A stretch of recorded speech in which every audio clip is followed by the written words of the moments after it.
I could not tell you what Esther did. If you said, call Esther and ask her about, I wouldn't even have her number. What if I told you that the woman America loved as the heart of Good Times was actually called a snake by her own co-star?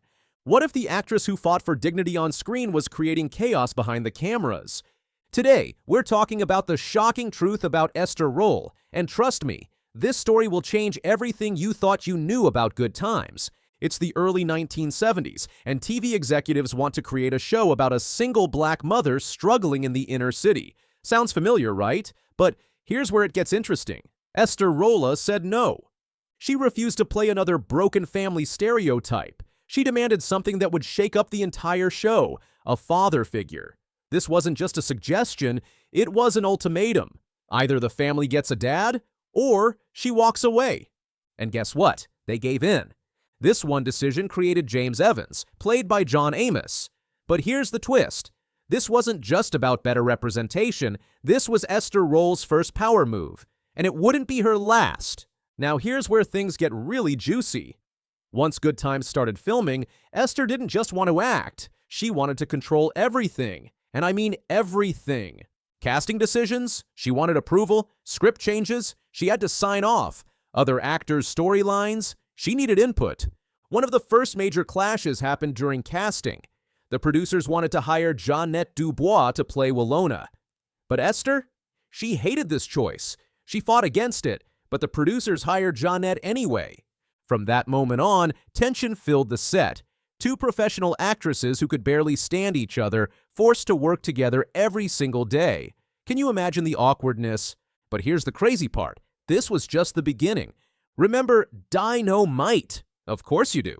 Jimmie Walker's J.J. Evans became the breakout star of Good Times almost overnight. Audiences loved his energy, his jokes, his catchphrases. The ratings went through the roof. But behind the scenes, this success created a massive problem. The show was supposed to be about real family struggles, poverty, unemployment, keeping the lights on. Instead, it was becoming the JJ Comedy Hour.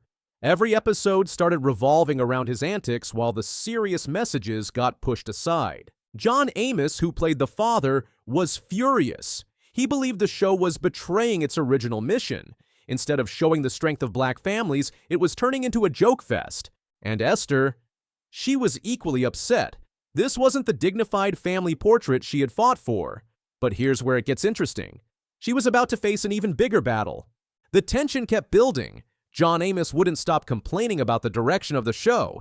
He challenged scripts, questioned storylines, and made his feelings known to anyone who would listen. The producers had enough. At the end of season 3, they made a shocking decision. They killed off James Evans. Not fired, not written out, killed off, in a car accident that happened off-screen. One day he was there, the next day he was gone forever. Fans were devastated. The strong father figure that Esther had fought so hard to include, gone. But this was just the warm-up act for what was coming next. Without John Amos, Esther felt completely alone in her fight. The show had lost its foundation, and she watched everything she had worked for crumble. She lasted exactly one more season. At the end of season 4, Esther Rolle walked away from Good Times. Not fired like John, she chose to leave, and her exit was just as abrupt. No big farewell episode, no emotional goodbye. Florida Evans just disappeared.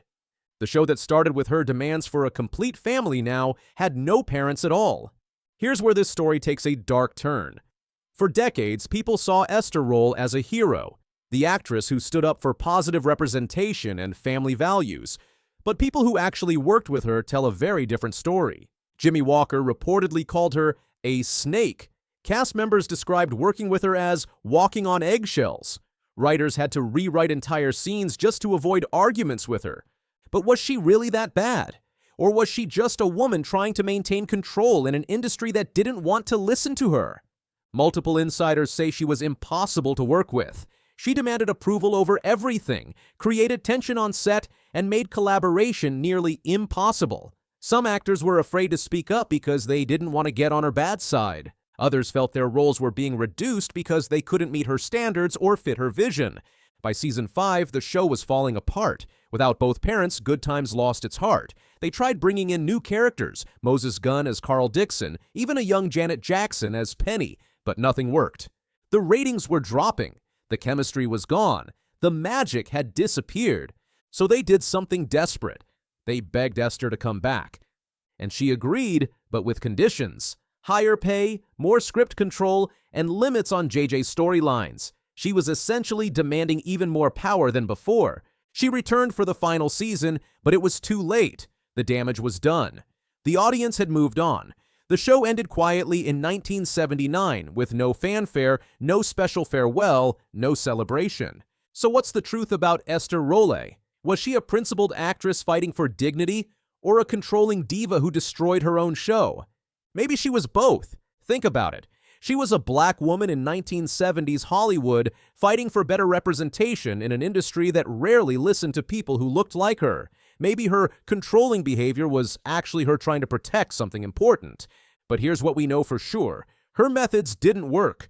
The fighting, the power struggles, the inability to compromise, all of it contributed to the show's decline. Good Times could have been a lasting masterpiece. Instead, it became a cautionary tale about what happens when good intentions meet bad teamwork. This story teaches us something important about leadership and collaboration. Having strong principles is admirable. Fighting for what you believe in is necessary. But how you fight matters just as much as what you're fighting for. Esther Rolle wanted dignity and respect for her community. She wanted better stories and stronger characters. These were noble goals. But her approach, demanding control, creating conflict, refusing to compromise, ultimately hurt the very cause she was trying to protect. Today, Good Times is remembered as groundbreaking television. It was one of the first shows to portray a black family dealing with real urban struggles. It launched careers and broke barriers. But it could have been so much more. The real tragedy isn't that Esther Rolle was difficult to work with. The real tragedy is that a show with so much potential was destroyed by people who couldn't find a way to work together. In the end, everyone lost. The cast lost their jobs, the audience lost their favorite show, and the black community lost a powerful platform for storytelling. So now you know the real story behind Good Times. The woman you thought was the heart of the show might have been the reason it fell apart. The actress who fought for family values might have destroyed the very family she was trying to protect. Was Esther Rolle a hero or a villain, a principled fighter or a controlling diva? Maybe the truth is somewhere in between. Maybe she was just a flawed human being trying to do the right thing in an impossible situation. What do you think? Let me know in the comments below. And if this story shocked you as much as it shocked me, make sure to hit that subscribe button because there are plenty more Hollywood secrets where this came from. The golden age of television wasn't always as golden as it seemed. Sometimes the real drama happened when the camera stopped rolling. Oh, you're Abby, right? Addie, with a D. Oh, good game, champ. I'd like to see you do better. See what I mean about this cry? It's like a drill in my head. Kelly Mac's death shocked the world, but what led to her passing was more than anyone could have imagined. While everyone knew about her battle with cancer, there were hidden struggles she faced in her final months that few knew about. This video uncovers the truth behind her last days and the battle that went on out of the public eye. In a world where both light and dark are always around us, Kelly Mac's life was like a shining light. Sadly, the world lost her too soon. At only 33 years old, the actress, best known for her role on The Walking Dead, passed away after a brave fight with cancer. Her death has left many people sad, but it also reminds us that life is short and it takes great courage to face hard times. Today, we will look at her journey, the tough challenges she faced, and the legacy she left behind.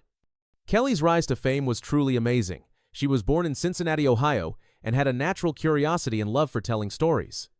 She quickly began learning about film and television, working both in front of and behind the camera. From a young age, Kelly's creativity was clear. After finishing high school, she went to Chapman University's famous Dodge College of Film. There, her talents were noticed, and her work started to get attention. Her first film, The Elephant Garden, won a big award at the Tribeca Film Festival. It showed that Kelly wasn't just a talented actress, but also a great filmmaker with a sharp eye for telling stories. Kelly's career was full of different projects. She worked on independent films, television shows, and creative projects. She is most remembered for playing Addie in The Walking Dead during its 9th season. Addie's character struggled to survive in a world that had lost its humanity. Kelly played this role with great emotion, which made the character so special to fans. Besides The Walking Dead, Kelly appeared in many other television shows, like 911, Schooled, and Chicago Med, showing how versatile she was as an actress. But Kelly wasn't only an actress. She also worked as a voice actress on big movies like Spider-Man, Into the Spider-Verse. Every project she worked on showed her passion and commitment to doing her best. Kelly's impact wasn't just on the screen. She was also a writer and producer, often working with her mom, Kristen Klebanow. Together, they wrote many scripts, including one called On the Black, a baseball drama inspired by Kelly's grandparents' time at Ohio University. Kelly was able to take inspiration from her own life and make her stories personal and meaningful. In September 2024, Kelly started feeling strange symptoms like back pain and nerve problems in her legs. At first, she thought it was just an injury, but soon it got worse. A doctor's scan showed a mass on her spinal cord, which meant something serious was happening inside her body. Kelly was diagnosed with glioma, a rare and fast-growing cancer that affects the brain and spinal cord. This news was very hard to hear, but Kelly responded with amazing strength. She stayed positive and shared her diagnosis on Instagram, thanking people for their support. She was determined to face her illness and stayed strong throughout. Glioma is a kind of cancer that can grow quickly and spread fast. It starts in cells that support the brain and nerve cells. These cancerous cells can make tumors in the brain and spinal cord, causing many problems in the body. This is the battle that Kelly fought, and it changed her life in a big way. As Kelly's illness got worse, so did her condition. The treatments she needed took a lot of strength from her body. After a biopsy, she lost the use of her right leg and had to use a wheelchair. But even through this tough time, Kelly stayed positive. She thanked her family for their support and hoped that by sharing her journey, she could help others going through similar struggles. In one post, she wrote, "I am determined and know that this will eventually be a short chapter in my long book." Kelly's strength and positive attitude never wavered. Even when things were really hard, she inspired many people around her. Kelly's last role was in a small movie called Universal, which came out earlier this year. The movie, which was a mix of comedy and drama, showed how talented Kelly was at both acting serious and being funny. Even while fighting cancer, Kelly kept working, putting all her energy into every project. She stayed connected to her passion for acting until the very end, showing how much she loved what she did. But it wasn't just her work that made Kelly special. It was the way she lived her life. She was known for being kind, generous, and always helping those around her. Whether she was acting, writing, or just being there for her friends and family, she made everyone's life brighter. After she passed away, her family shared a tribute that perfectly showed how much she meant to everyone who knew her. Kelly has already come to many of her loved ones in the form of various butterflies, they wrote. Her family shared a beautiful thought that perfectly captured her spirit. She was a bright light, and that light will never go away. Kelly Mac's family has planned a special ceremony to celebrate her life on August 16-inch, Glendale, Ohio. This event will honor Kelly's amazing life and give friends, family, and fans a chance to come together and remember her. Even though they are sad, Kelly's family wants her legacy to be about love, bravery, and inspiring others. In the last message they shared on Instagram, they wrote, "Kelly would want you all to know how much she loves you." The message about her love for others is a beautiful way to remember who she was, a shining light, strong, and a source of happiness to everyone who knew her. Even though Kelly Mac is no longer with us, her influence will never be forgotten. She touched the hearts of so many people through her acting, the work she did behind the scenes, and the way she lived her life. Her story shows us that no matter how short a life is, the love, light, and creativity we leave behind can last forever. In the end, Kelly's story is one of success, strength, and love. Even though she was taken from us too soon, her light still shines brightly. Through her work, her family, and everyone whose life she touched, Kelly's spirit will live on forever. She will always be a bright light in a world that needs it. As we say goodbye, let's remember that, like the butterflies that came to her loved ones, her light will keep flying, free forever. Mr. Carlson, Mr. Travis is here to see you. Travis. I don't know, he claims to be the new program director. Lonnie Anderson, best known for her role as this witty receptionist on the hit TV comedy WKRP in Cincinnati, has died at the age of 79, and just days before her 80th birthday. She died just days before turning 80, but what Lonnie Anderson never told the world is what truly defined her legacy. Behind the blonde bombshell image was a woman who defied stereotypes, changed her roles, and fought for respect in a world that wanted her to stay silent and smile. Her final secret? She didn't just play the smartest woman in the room. She was her. Lonnie K. Anderson, born August 5, 1945, in St. Paul, Minnesota, passed away on August 3, 2025, at a Los Angeles hospital following a prolonged illness.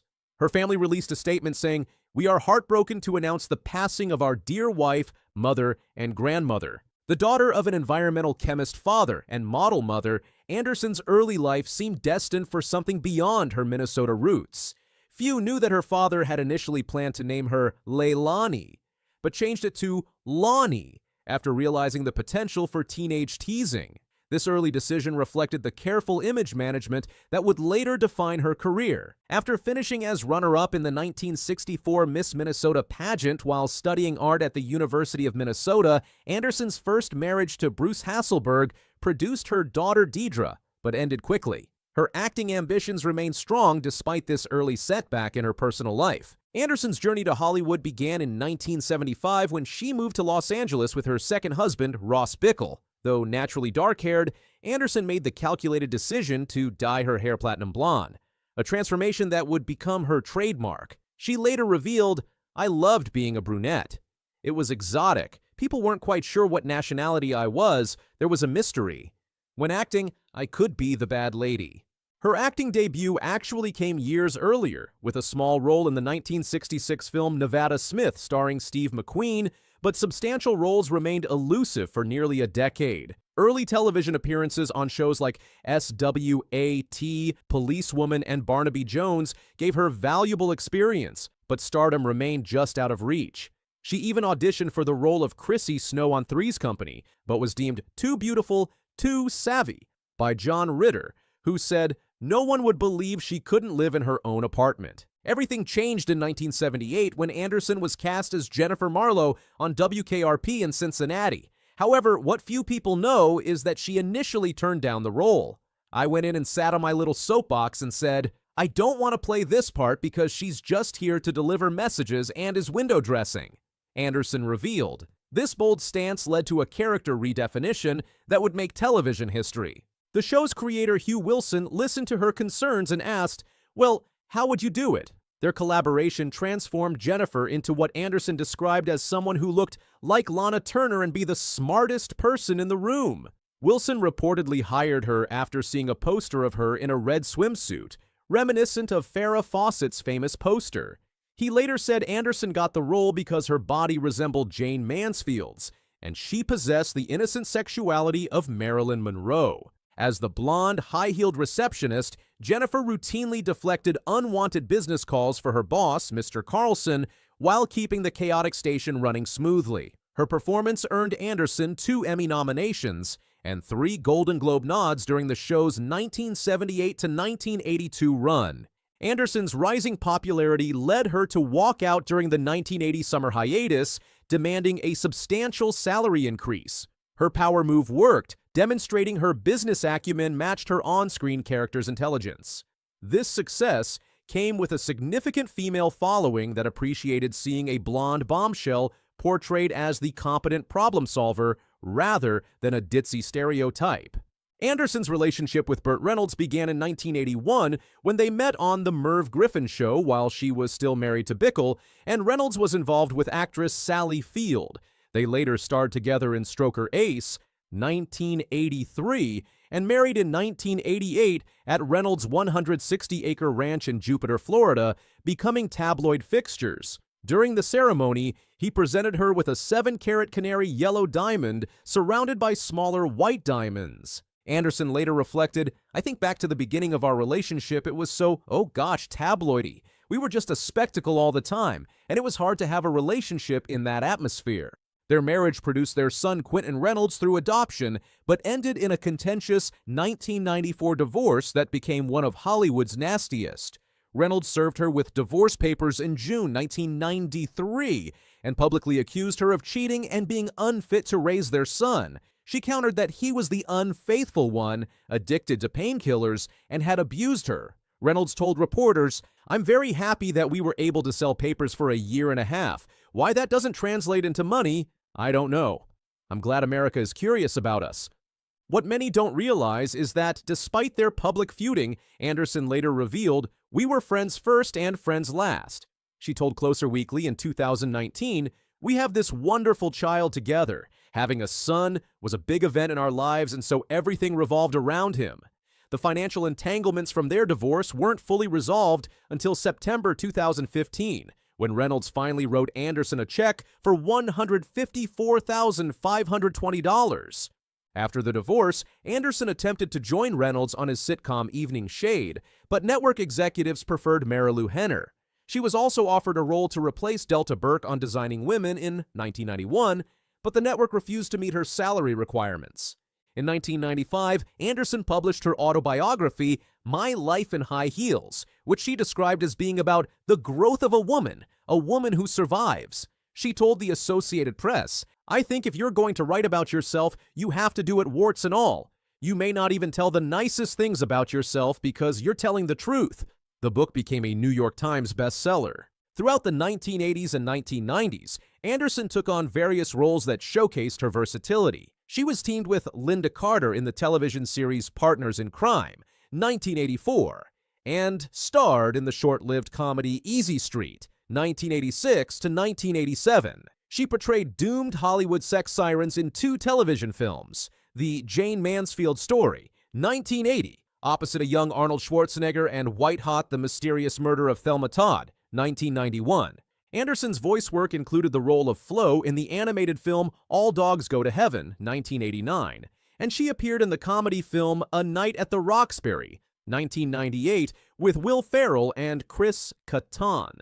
She made guest appearances on shows like Sabrina the Teenage Witch, Clueless, and Melrose Place, where she played the conniving Terry Carson in 1996. Her final role came in 2023's Ladies of the 80s: A Diva's Christmas, alongside Linda Gray, Donna Mills, Morgan Fairchild, and Nicolette Sheridan.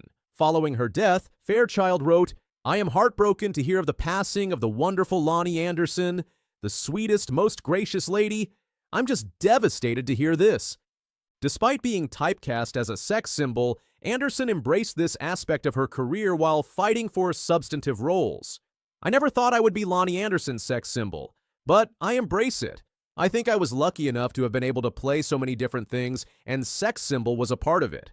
I took whatever my career threw at me," she told Fox News in 2021.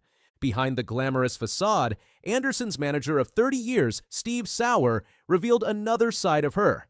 Lonnie was a class act, beautiful, talented, witty, always a joy to be around. She was the ultimate working mother, family first, and maintained a great balance with her career.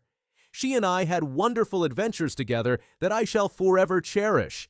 I will especially miss that infectious chuckle of hers."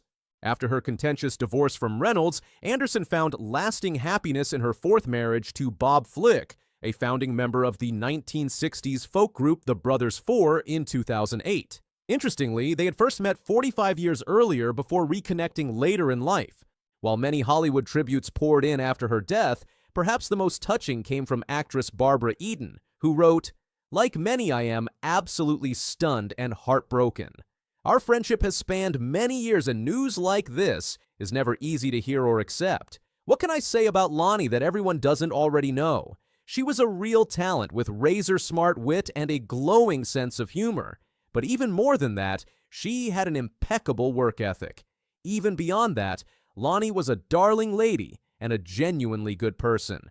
I am truly at a loss for words." Anderson is survived by her husband, Bob Flick, daughter Deidre and son-in-law Charlie Hoffman, son Quentin Anderson Reynolds, grandchildren Mackenzie and Megan Hoffman, stepson Adam Flick and wife Helene, and step-grandchildren Felix and Maximilian. A private family service was planned at the Hollywood Forever Cemetery, followed by a celebration of life at a future date. The truth about Lonnie Anderson wasn't some dark secret she took to her grave, but rather the reality of a complex woman who navigated Hollywood on her own terms, balancing fame with family and transforming stereotypes into strengths, all while maintaining the grace and wit that made her an icon for generations. Her legacy lives on not just in her performances, but in how she changed the perception of blonde bombshells in Hollywood forever. But what was it like recording, touring, performing? It was fun. What if I told you that one of the world's biggest rock stars accidentally became part of a centuries-old mystery? Jon Bon Jovi thought he was just taking a quiet family vacation on a luxury yacht. But what the crew found hidden in the walls would change everything and leave investigators completely stunned. This isn't your typical celebrity scandal. No drugs, no wild parties, no arrests. Instead, it's something far more mysterious and valuable than anyone could have imagined. Something that had been hiding in plain sight for who knows how long. Stay with me, because what they discovered will amaze you. A quiet morning on the Croatian coast, the crystal-clear waters of the Adriatic Sea, and then, stepping off a sleek black boat, one of music's biggest legends, Jon Bon Jovi. He wasn't there for a concert, no screaming fans, no flashing cameras, just John, his wife Dorothea, and their youngest son Romeo, looking for a peaceful escape from the chaos of fame. They boarded a massive 180-foot luxury yacht called Rarity, and trust me, this boat lived up to its name.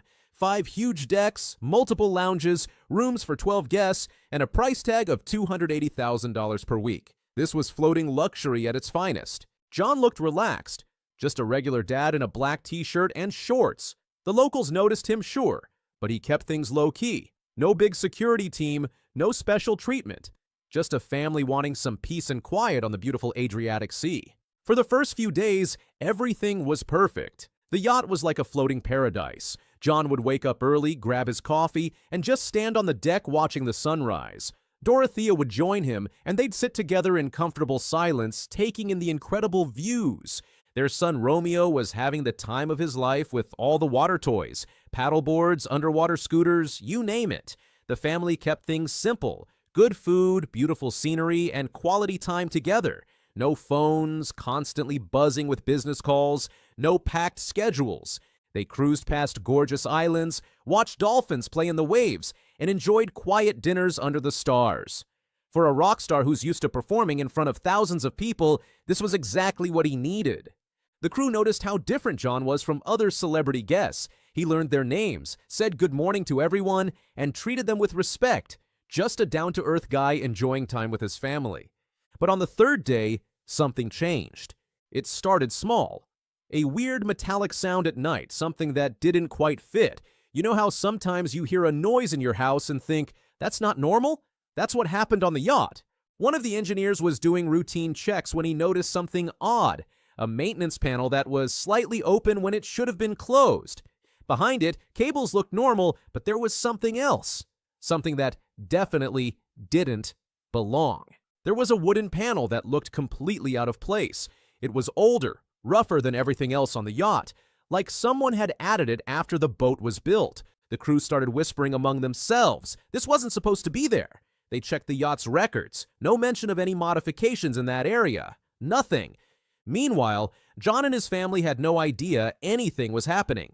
They were still enjoying their vacation, completely unaware that something mysterious was hiding just a few feet below them. The crew knew they had to investigate further.